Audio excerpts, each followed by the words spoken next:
अस्सलामुअलैकुम। एक और नई खबर के साथ मैं हूं मोहम्मद इश्तियाक कादिर। आप देख रहे हैं मेरा यूट्यूब चैनल जनाब HT न्यूज़। आज एक बड़ी अहम खबर से आपको आगाह करता चलो। इमरान खान से मुलाकात, अस्पताल के अकाउंट डिफ्रीज केस, जज PTI के वकला का इंतजार करते रहे और कोई भी पेश ना हुआ। और दूसरी तरफ आपको यह भी बताता चलो, इंतजार दहशतगर्दी अदालत में रावलपिंडी में पाकिस्तान तहरीक इंसाफ के बानी इमरान खान से मुलाकात और शौकत खानम अस्पताल के अकाउंट डिफ्रीज करने से मुतल्लिक दरखास्तें पर समात में PTI का कोई भी वकील अदालत पेश नहीं हुआ।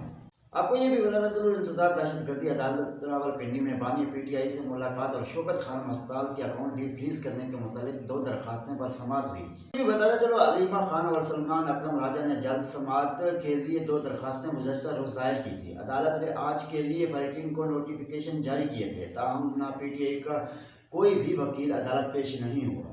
आपको ये भी बताते चलो, ATC के जज अमजद अली शाह और प्रोक्यूरेशन टीम PTI के वकला का इंतजार करती रही।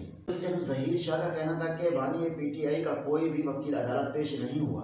सोशल मीडिया पर प्रोपेगेंडा किया जाता है कि अदालत कोई हाजिर नहीं होता और इनका मजीद कहना था कि कल 2 दरखास्तें आई और कल ही नोटिस हुए, लेकिन PTI का वकला गैब है। अगर अदालत में पेश नहीं होना तो दरखास्तें क्यों दी जाती हैं? अदालत ने अलीमा खान और सलमान अकरम राजा की दोनों दरखास्तें पर समात 1 दिसंबर तक मुलतवी कर दी। इस तरह की वीडियो देखने के लिए हमारे यूट्यूब चैनल जनाब HT न्यूज़ को सब्सक्राइब करें और बेल आइकन लाजमी करें, क्योंकि हर आने वाली वीडियो आप तक पहुंच सके।